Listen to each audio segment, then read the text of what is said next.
Hey ocean travelers around the world, this is Megalodon. Did the ocean's biggest shark really vanish? A super predator once big enough to bite whales in half, left teeth across the world, and a timeline that says extinct. Unless the clues are being read wrong. A broad flat river carries sand, the thole of tea. A hobby diver runs his fingers along the bottom and stops when a shape refuses to be mud.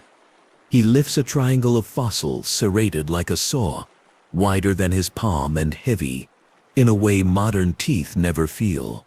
On another coast, a museum drawer opens to a whale vertebra with a clean semicircle of gouges. Each mark fits a tooth width that maps to a jaw too large to fit inside any living shark. Far offshore, a fishing crew watches a sonar screen spike, one dense body 2 school decks deep, sliding fast under the hull. A deckhand jokes about giants. The captain notes a thermocline. The screen clears. 3 moments. 1 question. When the ocean writes in clues this bold, what is real and what is only the mind wanting something enormous to still be out there? Start with the simplest picture that still holds power. The animal in question was a giant macro-predatory lamiform shark, built for speed and heat retention, wide-ranging, and tuned for big prey. Its fossils scatter across basins on both sides of every major ocean, loudest in the Miocene and fading in the Pliocene.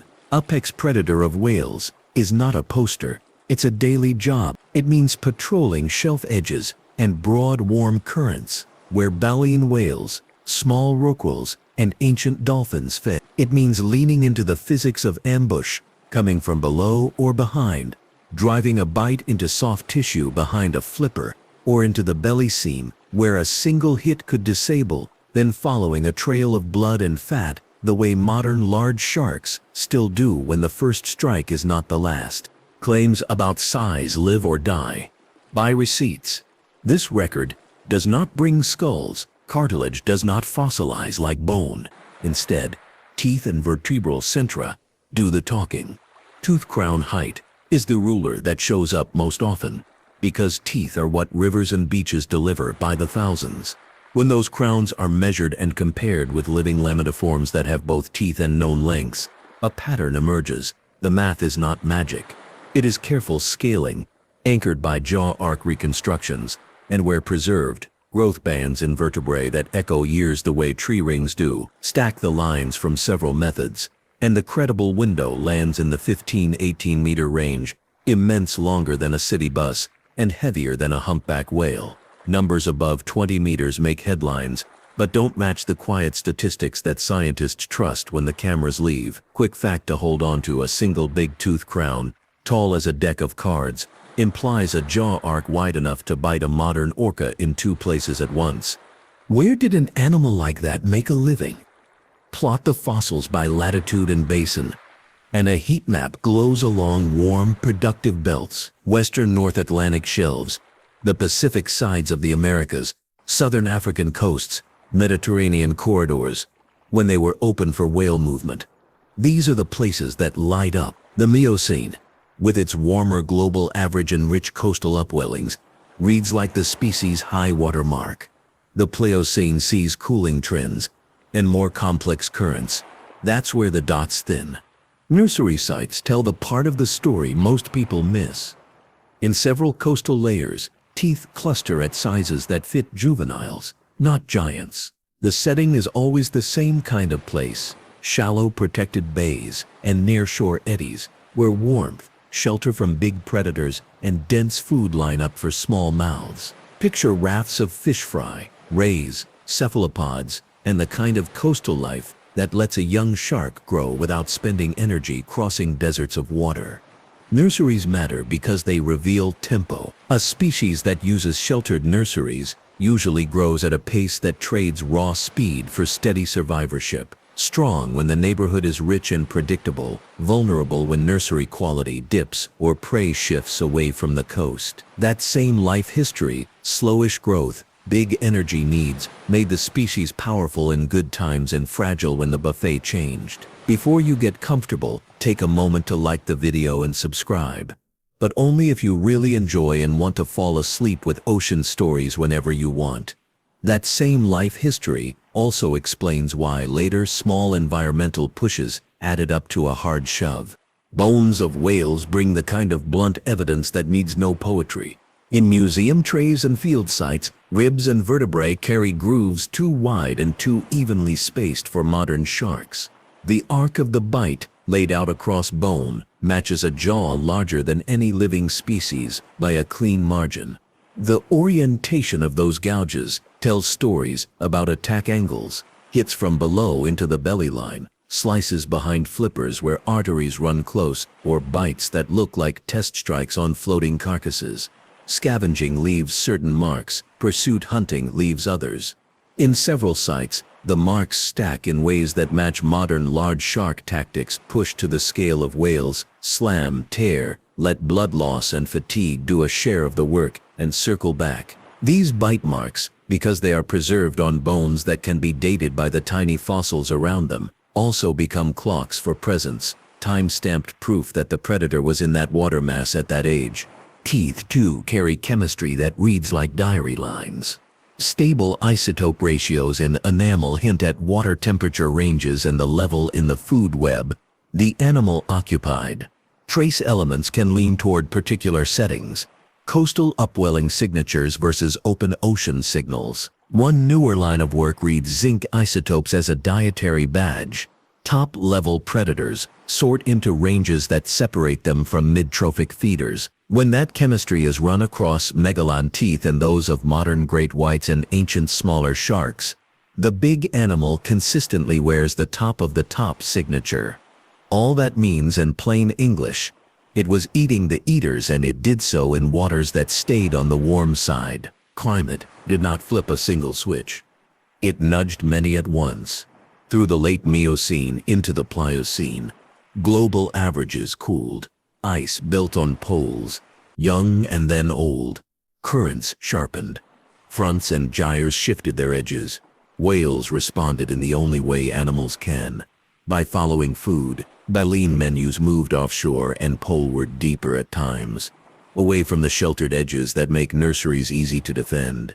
If a predator leans on coastal nurseries and shelf-edge hunting, those changes matter. Moving prey plus cooler waters plus deeper migrations is the kind of triple that does not kill giants overnight, but it makes daily life more expensive. Every kilometer farther to find food, every degree cooler to hold body heat against, every extra meter of depth to climb through adds cost to a budget that already requires a lot of calories.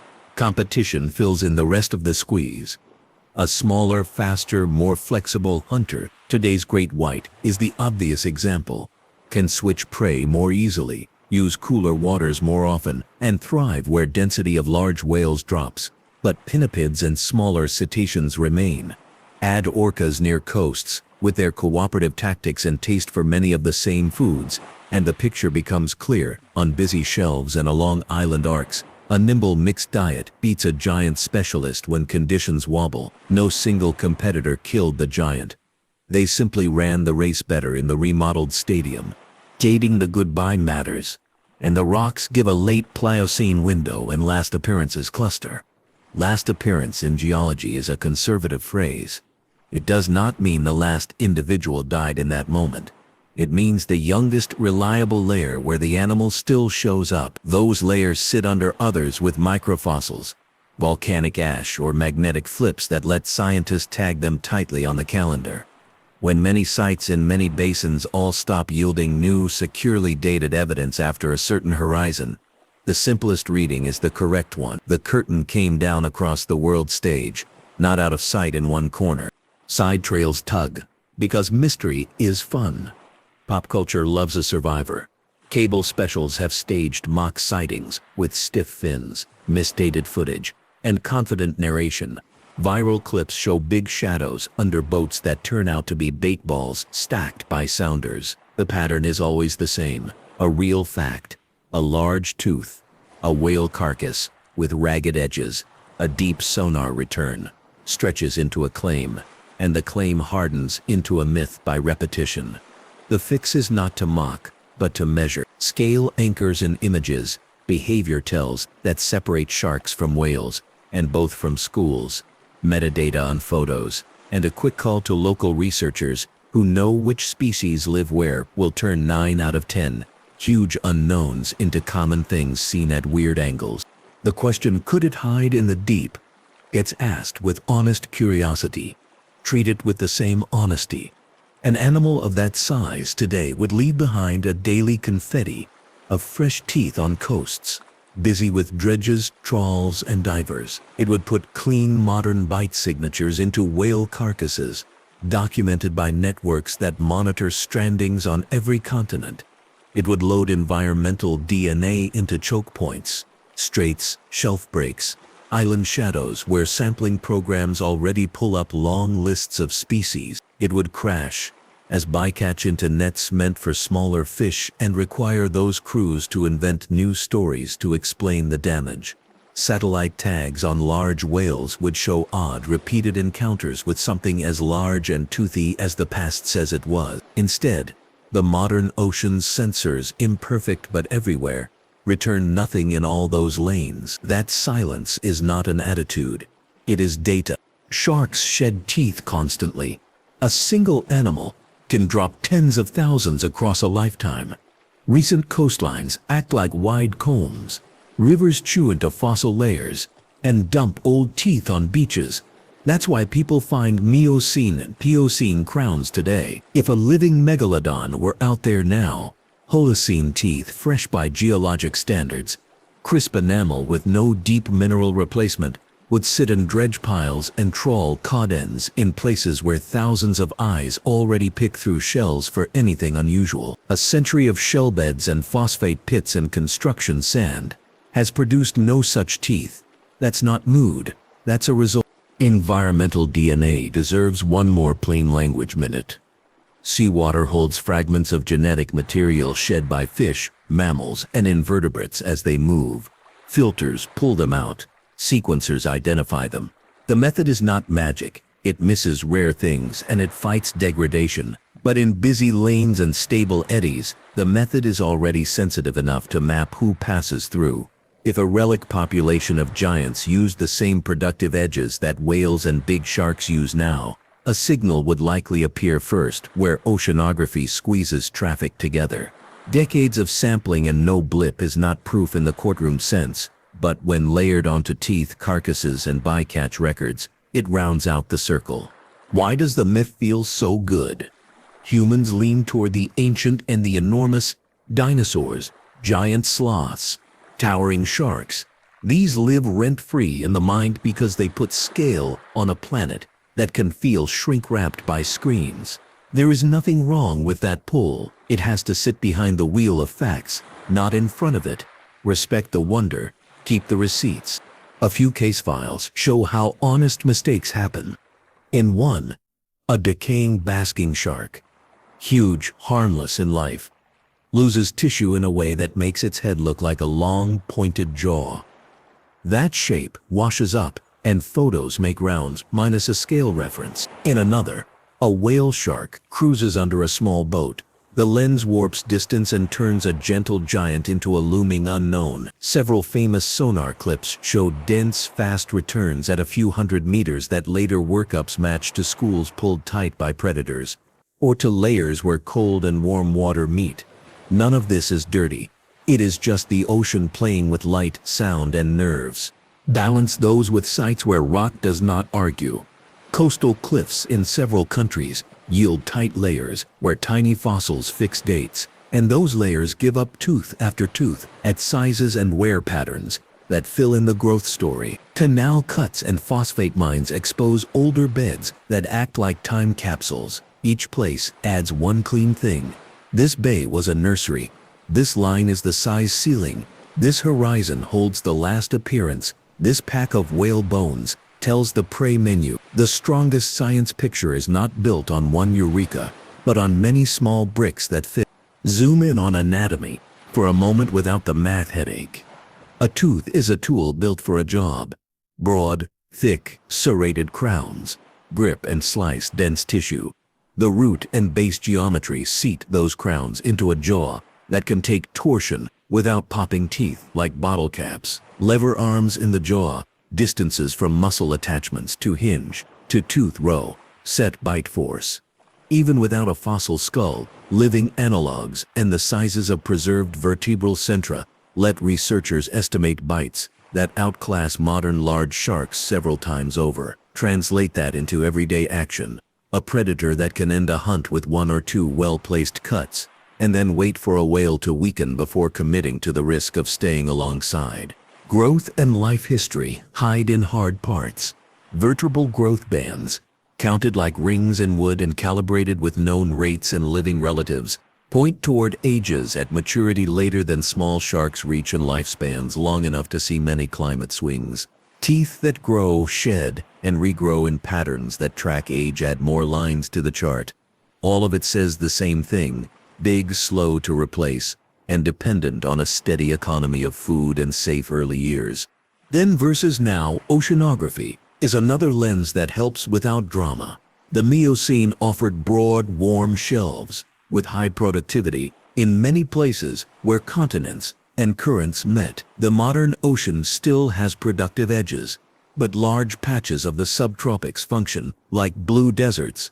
A lot of water with not much food per cubic meter at the surface.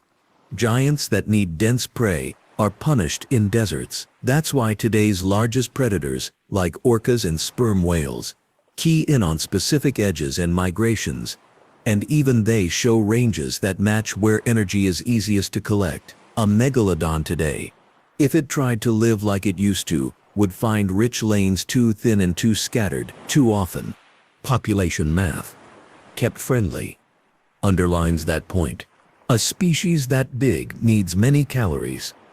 To breed with enough genetic health and ride out bad years, it needs a certain number of adults spread across oceans in patterns that let them find each other. Those adults need to find enough whales or similarly rich prey every week, in every season. Stack those needs on top of the modern ocean's traffic cameras, fishery observers, cargo ships, whale watchers, with phones, satellites reading sea surface shape, and the idea that hundreds of giant, tooth-shedding sharks are quietly working the coasts without leaving modern evidence, fails the common sense test. Give the relic survival idea its last fair shot. Suppose a tiny number clung on somewhere obscure. What would show up first? A fresh tooth in a dredge pile with enamel crisp enough to date to recent centuries. A modern whale carcass with bite marks that match a jaw bigger than any known living shark. A cluster of eDNA reads at a busy strait that repeats year after year. A net torn in a way no known animal tears it. The ocean is huge, but human sampling has been relentless in choke points. Decades of nothing across many methods weighs more than one exciting clip from a shaky camera. Myth versus reality can be kept in the head like a small table. Still alive somewhere, sits opposite. No modern evidence in teeth, DNA, or carcass marks, despite global sampling. The 25-30 meter monster sits opposite a credible 50 and 18 meter ceiling from converging methods. Lived in the abyss, faces preferred warm, productive shelves and upper slope, often near nurseries. That table is not a buzzkill. It is a way to enjoy the legend and still love the clean lines of what the planet actually says. When new sightings circulate, a pocket field guide keeps the heart steady. Use scale anchors, buoys, rail heights. Wake width is a terrible ruler because speed and hull shape change it. Watch behavior. Whale sharks cruise with steady tails and filter feed. Basking sharks stay near the surface with open mouths. Great whites use sharp sudden changes in depth. Whales blow and travel in lines that give themselves away fast. Pull camera metadata if the clip allows it. Check which species actually live in the water shown, and call someone who spends their life on that coast and knows its animals by sound and shadow. Most mysteries shrink into everyday marvels in under an hour when those steps happen. The tool bench that built this modern picture is worth a nod. Rock hammers and sieves, fine teeth, micro-CT and microscopes pull lines of age and diet out of enamel and bone. GIS maps stack finds by date and place. turning dots into trends. Satellite tags on whales, seals, and even sharks chart where the prey goes. Global strandings databases record every carcass that hits sand. Each tool is limited. Together they become strong because they do not all fail in the same direction. A quick detour into micropaleontology helps keep timelines honest.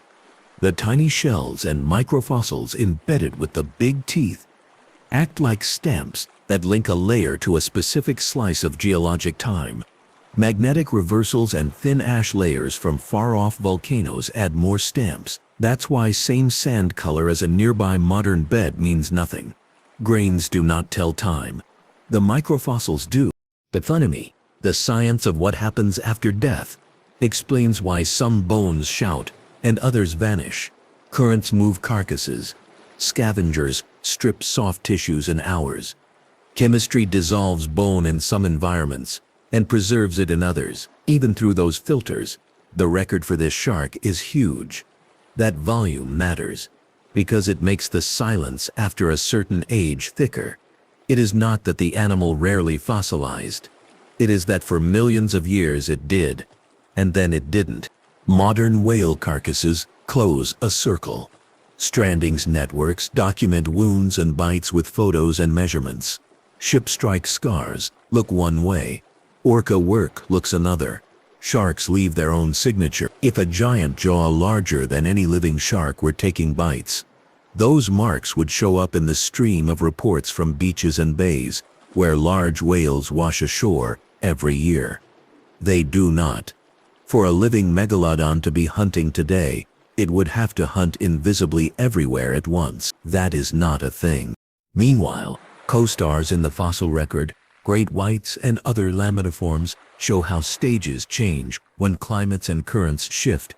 In some places, those smaller predators rise as Megalodon fades, eating different prey, and sometimes overlapping, but not relying on the same nursery real estate nearshore. It reads like an ecosystem, finding a new balance without the giant at the top.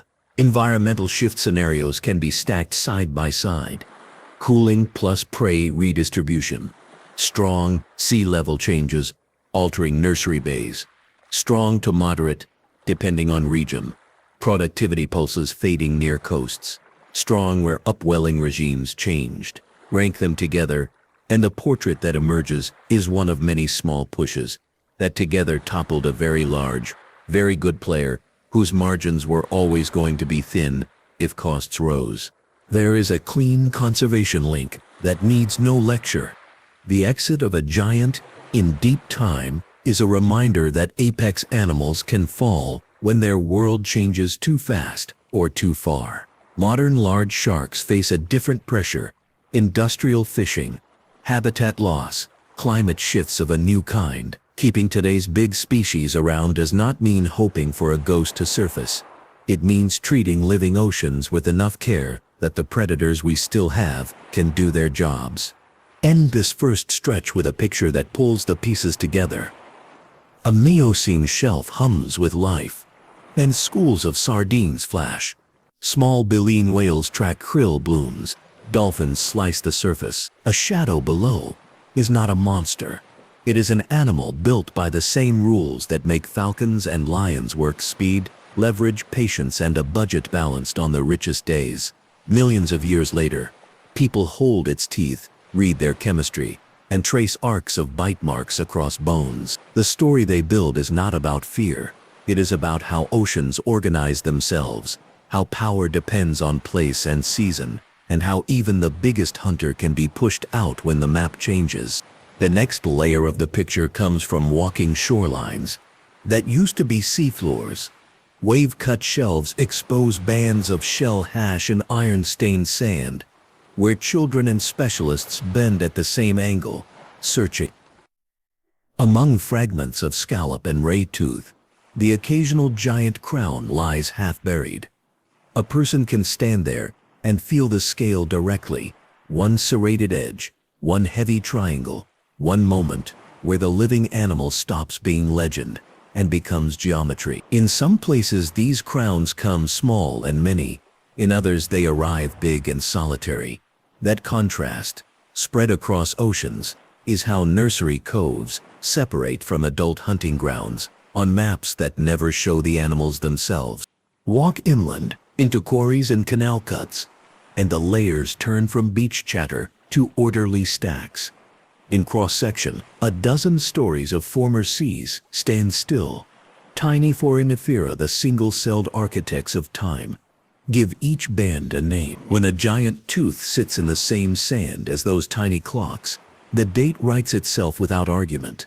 This is how the timeline for the last appearances tightened. It did not depend on one beach or one collecting spot. It depended on hundreds of quiet agreements between sand grains and shells and the bodies that fell into them. Return to bones for a clearer sense of behavior. Baleen whale ribs carry deep V-shaped chips where big teeth locked and pulled. On vertebrae, parallel grooves track along edges where tendons once attached. Clean bites that suggest a tactic: slice, then tear with a twist of the head, using body mass like a crowbar. On other bones, radially spaced nicks ring a joint in a pattern that looks less like hunting and more like dismantling a carcass already dead. That mix, fresh combat and daylight scavenging, fits a top predator's economics. No one at the top wastes calories. A large shark takes advantage of what the current delivers as readily as it creates its own meals. The jaw's mechanics make those acts plausible without requiring exaggeration. In living lammiforms, jaw cartilage is braced by calcified struts and powered by muscles that tie into the skull in arcs designed to close fast and hold harder as the bite deepens. Scale that up honestly from teeth and vertebrae, and the result is a bite capable of cutting through blubber and connective tissue in single passes, with follow-up shakes that widen wounds faster than blood can be replaced. Imagine a large baleen whale with a flipper sliced at the base, mobility reduced, stamina bleeding away, and a predator circling back in measured minutes, not frenzied seconds. That's how a professional behaves in a sea where patience is often the sharpest tool. Energy arithmetic can be kept human. A body that long and that heavy needs a lot of high-quality food. Blubber is battery-dense, which is why a predator evolved to specialize on whales. But batteries moved, season by season. In the Mexican warmth, many whale lineages lived closer to home coasts, where upwelling and shelf productivity kept plankton blooms near shore and calves near protective shallows. Later, as the Pleistocene set in, those blooms shifted, and cold tongues of water pushed the buffet out and around. Calving grounds changed. Migration routes lengthened and deepened. For a giant shark relying on nearshore nurseries and shelf-edge hunts, that meant more kilometers per meal and more hours in cooler water, both of which add cost to every day. Add geography's big edits. The seaway between the Americas narrowed and then closed, intensifying the Gulf Stream and changing how the Atlantic moved heat north. The Antarctic circumpolar current stayed strong, isolating the Southern Ocean's cold factory.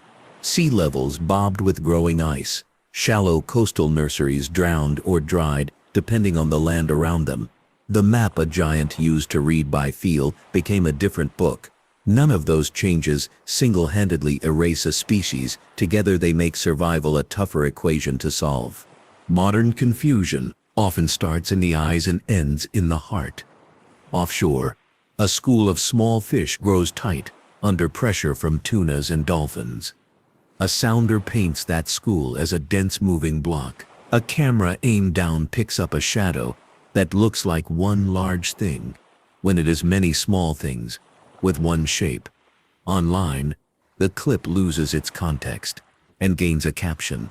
In a cove, a dead basking shark strands in warm weather. Tissue melts away from the head first, leaving a pointed outline, where soft parts once smooth corners.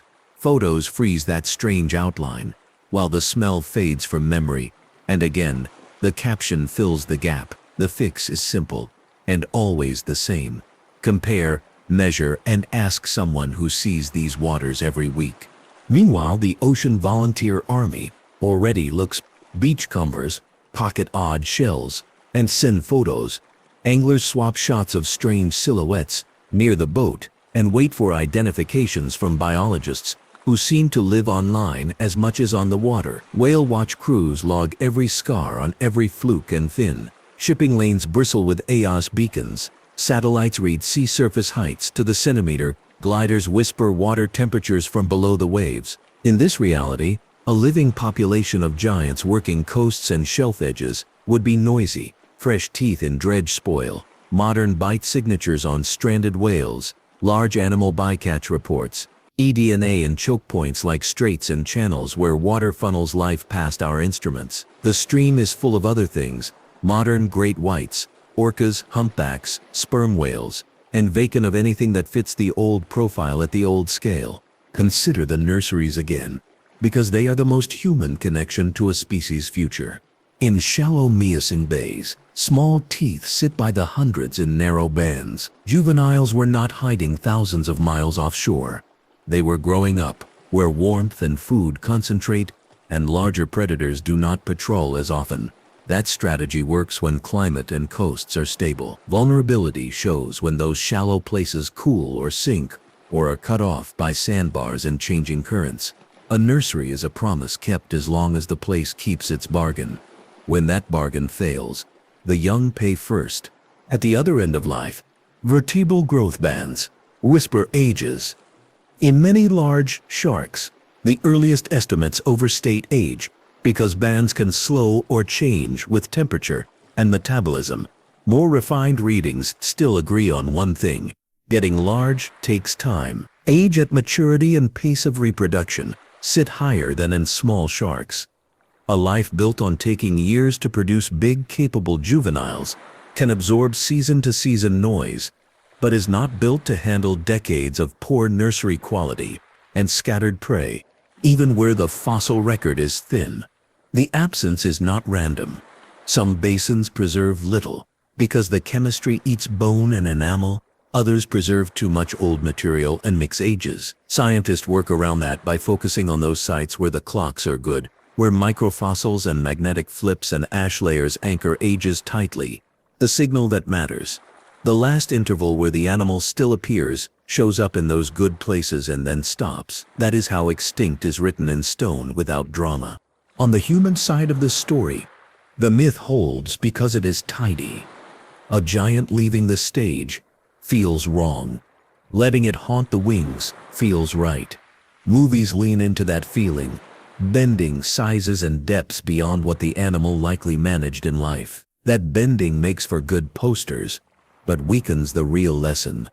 The ocean changes, and the best players still play by the ocean's rules. When currents and coasts change, the rulebook rewrites itself without asking permission. There is room for joy in the truth. A person can hold a fossil tooth in a hand and trace serrations with a thumb and know that a real animal used that blade. A person can walk a beach after a storm and find small modern shark teeth and ray plates and match them with charts and learn a coastline's living cast. A person can read a whalebone's healed scar and think, not of fear, but of endurance, of animals crossing a world and carrying their maps and muscle memory. Wonder does not require a ghost, it only requires attention. Attention helps with scale errors too. When a new clip shows a bus-sized shadow, the audience can be walked through simple checks. If a buoy floats in frame, measure the buoy's known diameter against the shadow's length. If a boat's rail appears, note the standard rail height and back out the distance with rough geometry. Ask what the animal does. Does it breathe? Does it roll? Does it surface with filter pads and a mouth built to sip plankton? Many mysteries collapse pleasantly into that was a basking shark, or that was a small whale magnified by clear water, leaving behind not disappointment, but a better eye. Sound plays tricks as well. A transducer chirps, a return blooms, and excitement rises. Thermoclines, layers where temperature shifts, reflect sound differently than the water above or below them. Bait balls act like soft walls. Sometimes the boat itself pens fish under the hull for minutes at a time. stacking a signal that looks like one large thing and then vanishes as the school pours out of its own trap. A calm voice from someone used to screens can save hours of speculation with 2 sentences. The speed is wrong for a single body. The shape is wrong for a shark or whale. Mystery dissolves into physics the way fog lifts into air. Across the last 2 centuries, humans have also built a natural history archive. By accident. Lighthouse keepers kept notes, whalers sketched, merchant captains wrote log lines about strange catches and stranger wash-ups. Today, strandings networks take high-resolution photos of every wound, bite, and scar on whales. Modern great whites leave crisp, narrow-cut arcs. Orcas leave ragged tear and peel marks that look like team efforts. No one has found a new, wider, consistent pattern that matches a jaw larger than a great white's and smaller than an orca's in all these modern files. If a giant were feeding now, its calling card would sit in folders from Alaska to South Africa. Those folders are thick with familiar signatures. Another axis of evidence is accidental capture. Industrial fishing throws lines and nets through almost every productive edge on Earth. Bycatch records, though tragic, become data. New species and rare giants sometimes show up dead in nets. That is how several deep-sea sharks and rays first entered the books. A predator the length of a bus would not be common bycatch, but it would not be zero, and a single incident would breed an industry story that would not stay quiet. Instead, the loudest stories circle back to large, known animals caught where they've always been. Everything above is why the relic thought experiment has to be answered with clarity. A tiny surviving population hiding far offshore would still need to feed, breed, and move. It would leave traces in places where those acts cross human observation. Fresh teeth in dredge piles, odd bite marks in strandings, genetic dust in funnels, and reliable, odd echoes in datasets tracking big animal movements. A world that can pick up the migrations of single-tagged sharks across the Pacific would notice even a handful of giants if they shared waters with tagged prey. With each passing decade of new tools, the odds of missing such a thing shrink further. Silence across many microphones is the finding. It helps to set that finding next to a living truth. Modern large sharks, great whites, Mako's tigers, are here, and they need the kind of care a vanished giant once needed, but no longer can receive. These animals do not require myth to be compelling. They anchor food webs, they move nutrients, they control mid-level populations in ways that keep prey healthy. Their teeth are smaller, but their roles are no less grand. The best way to honor a past apex is to keep the present ones from joining it as a story told with fossils. Still, the past deserves its own encore. A field morning begins under gray light in a phosphate mine. Excavators pause while a technician brushes sand from a line of pale half-moons. The line curves, then stops where a darker triangle wedges into the edge of the pit wall. That triangle is not a whole jaw. It is a piece, but it is enough to hint at the arc of a mouth that once bit into whales in a sea, now long gone. Back at a lab, a thin slice from another tooth goes under a microscope. Layers show different trace patterns, tiny chemical differences laid down as the animal moved through waters with slightly different signatures. A map hides in those layers. It shows a hunter passing from near-shore warmth to richer open edges and back again. Season after season, year after year. On a different coast, a cliff collapses after winter storms. Among chalky chunks and seaweed, a handful of heavy teeth spill down a short slope. A person walking a dog notices the odd shapes and kneels. A hand brushes sand away from one crown, and then another. For a few minutes, deep time sits on a modern beach, like shells from yesterday's tide. Those minutes do not argue for survival. They argue for patience. The ocean keeps its records where it can. People find them when weather or work opens the file. Myths can live alongside that patience if they are kept in their lane. The mind can hold a double image. What a creature was, and how it is gone. It can enjoy a movie where a submarine slides under an impossible shadow, and still appreciate that the truest thrills sit in the quiet work of measuring and comparing and standing on windy rock with a caliper and a notebook. That is the tone seasoned field workers carry, all with a clipboard. They carry another habit: humility. A paleontologist leading a student group will sometimes stop mid-sentence and correct the record on the spot. That number was too high. The new paper moved the estimate down. Or, that idea looked good last year and doesn't hold now that we have this new site. Good science does not fear those corrections. It treats them as a sign that the picture sharpens. In the story of this giant, sharpness came slowly and then quickly as new chemistry, better maps, and cleaner timelines arrived. Each tool peeled away a layer of wishful thinking and left a stronger, smaller core of truth behind. Some viewers will still want an edge case. A what about here? There is a fair answer. If there is a place where a relic could persist longest, it would be an area with steady, rich prey, moderate water temperatures year-round, and enough remoteness to minimize human overlap, but not so remote that prey itself becomes scarce. That combination leaves very few candidates, and those candidates are already saturated with tags, cameras, ships, and nets. It is fine to map that hypothetical. It is important to mark it as hypothetical, and then compare it with the daily global reach of observation humanity already exerts. The conclusion follows without theatrics.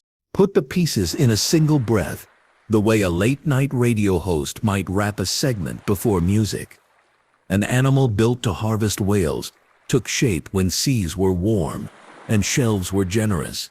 It raised its young in nursery coves that kept small bodies safe.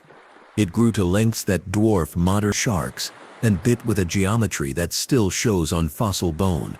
As the map cooled and the buffet moved, it faded.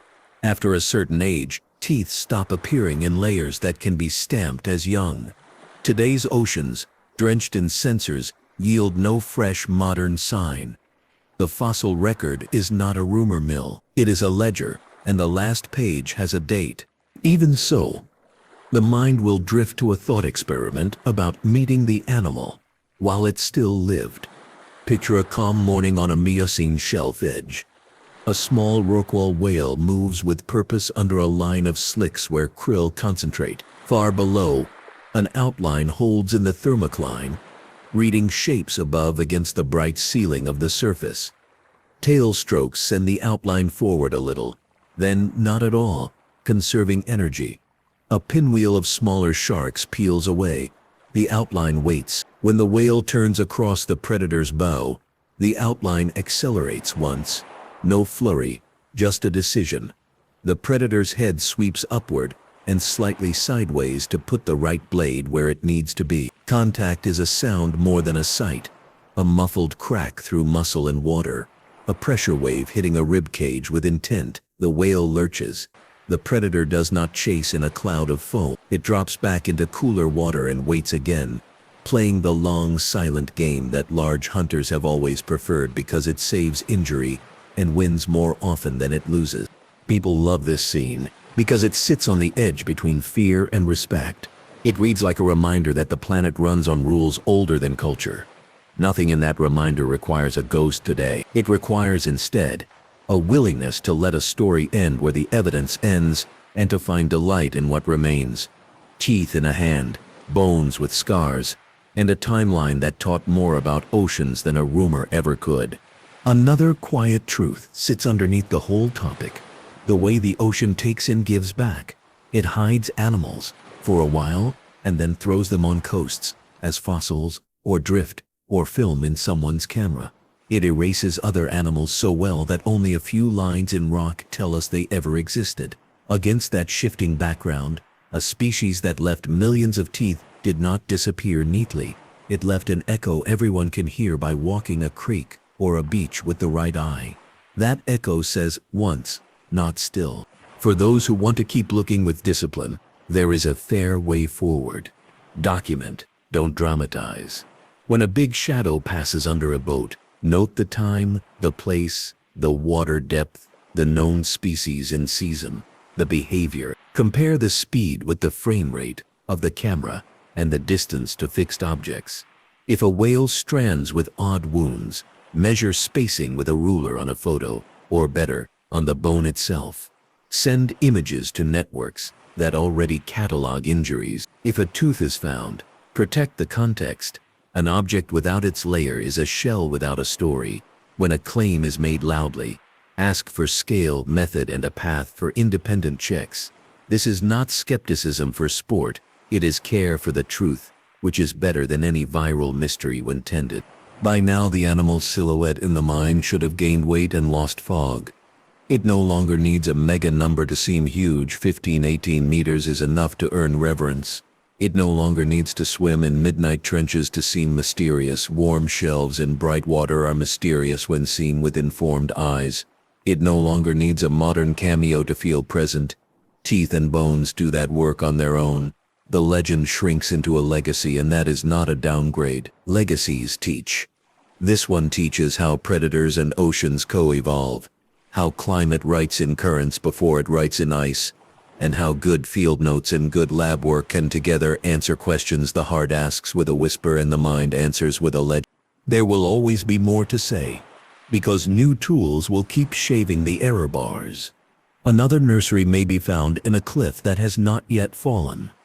Another chemical method may add a line about diet or migration that the current set cannot see. None of those future improvements will reverse the main arc. They will color inside the lines already drawn. That is how most real stories end, not with a twist but with a careful fill. The last image for this stretch is generous on purpose. A child, at a public fossil day, stands in front of a table with trays. Each tray holds teeth from many species. The volunteer on the other side points to the serrations on one, the smooth edge on another, the crushing plate of a ray set off to the side. The child chooses the big one with the heavy crown and says nothing, just feels. The volunteer says, "That fell from a shark's mouth millions of years ago and landed where a river could find it." The child nods and returns the tooth to its tray. In that motion, pick up, understand, put back, lives the best version of this entire topic. Curiosity, evidence, respect. The closing arc of the story leans into clarity. When a claim for survival pops up, the simplest checks carry the most weight. Scale anchored to fixed objects. Behavior compared to known species. Location matched against real distribution maps.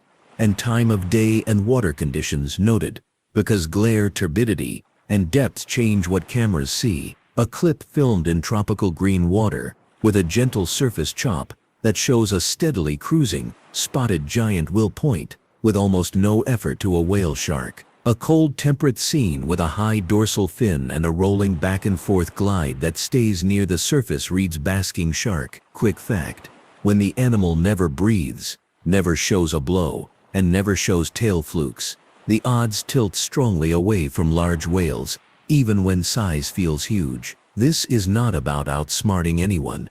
It is about letting the ocean's ordinary cues sort the frame. Consider how different pieces of evidence stack when they are set side by side. A new tooth with sharp edges from a dredge pile, where modern shells still shine, would be the easiest present-day signal. None has appeared. Modern whale carcasses with bite arcs wider and deeper than any known living sharks are the next obvious sign. None have been confirmed across thousands of documented strandings. Environmental DNA in choke points, straits, channels, shelf breaks offers another path, because water there funnels many species past one imaginary sampling point. Programs already pull up lists that include rare fish and sharks. No signal has emerged that hints at a giant lamiform outside the species humanity already knows. In another column sit counterexamples, the everyday proofs that modern sensors do in fact find large, hard-to-see animals. Rare beaked whales, for instance, leave eDNA and strand, and sometimes show up on naval sonars. Giant squid leave camera clips and scars on sperm whales. Basking sharks and whale sharks appear in satellite tags and drone footage. The microphones work. They hear lots of things. They do not hear this. For those who like to walk backward from effects to causes, The energy budget remains the lodestar. A giant hunter of whales needs whales where it hunts, often enough that a week can pass without famine. Today's whales have ranges and behaviors humans track with precision. Satellite tags show daily migrations and seasonal flyways. Acoustics reveal dive depths and feeding layers. If another apex as large as the giant once was moved through the same highways, a wake would ripple behind it. Scars, missed calves, sudden departures from feeding grounds, and in some unlucky cases, collisions that leave new patterns on ship bows. That wake is missing. The ocean, crowded with measures, shows no new ripples. Ranking the environmental pushes that likely mattered most does not require equations. Cooling that strengthened frontal systems and pushed prey offshore sits near the top. Next to it, habitat loss for nearshore nurseries as coastlines and shelves were remapped by sea level and current changes. Close behind, the arrival and rise of nimble competitors that could thrive on diversified menus, great whites and near coasts. Orcas, whose cooperative strategies let them handle many prey types. Productivity shifts that thinned prey near some shelves round out the list. None of these trends contradict each other. They braid together. They explain why an animal well adapted to one world would struggle in the next. Still, room remains for delight, because delight fuels attention, and attention fuels good science and good policy. It helps to keep a small how-to-look kit ready for the next time the sea offers something odd. Step 1. Anchor size with something known. Buoy diameter, boat beam, ladder rung spacing, or a person in frame. Step 2. Note behavior. Surface skimming, filter feeding, gliding below with a high dorsal fin that never leaves the water, or sharp depth changes with quick acceleration. Step 3. Collect context. GPS location, water temperature, clarity, time of day, and which species are common there that season. Step 4. Share the raw file and any stills with people who log these things for a living. Local researchers, stranding networks, or citizen science platforms that route images to experts. Step 5. Accept an identification even when it replaces a thrilling unknown with a known neighbor. A basking shark close to home is still a privilege to witness. Quick checks expand to one more domain where claims sometimes go sideways. Photographic scale. Wake width looks big when a boat moves slowly. A lazy S-curve behind a hull can dwarf any fish and fool the brain into using the froth as a ruler. Water magnifies and compresses depending on angle. A fish just under the surface looks larger than the same fish a few meters down. Zoom lenses flatten distance so that two bodies in different planes merge. The cure is simple. Multiple frames from different angles if possible, and a quiet mind that allows for the idea that vision wants to see giants, because giants are fun to think about. Now a short, clean set of answers to the questions that always arrive. Could a few survive unseen? A tiny number could hide for a short time in a world this large, but a reproducing population of giants feeding on large prey would leave modern traces in teeth, DNA bycatch, and bite marks. Across those channels the signal is absent. Why are there no fresh teeth? Sharks shed them constantly. Modern dredging, trawling, and collecting pull huge amounts of recent seafloor into human hands. Fresh Holocene crowns with crisp enamel are found for many species. None match the giant after the late Pliocene. What would a modern bite look like? Wider, deeper arcs on whales with spacing larger than a great white's, consistent across multiple carcasses and coasts. Modern records do not show this pattern. Are giant teeth ever fake? Yes. Some are resin casts or altered modern teeth. Weight, enamel texture, mineralization, and provenance usually expose fakes fast. Reputable finds come with layered context, site, strata, associated microfossils. Could it live deep now? The species anatomy and fossil distribution point to warm, productive shelves and upper slopes. Not abyssal life. Deep ocean food webs and temperatures penalize a giant warm water hunter. Modern deep survey methods would also be more likely to catch traces over time if such an animal used predictable deep lanes. That set of answers lands softly when it is followed by glimpses that let the imagination rest in places evidence treats kindly. 6 postcards from deep time, held short enough to savor. A small bay in what is now a desert coast once open to a Miocene sea. In the protected shallows, hundreds of small shark teeth fell over years like dark seeds. A modern hammer taps lightly along a layer.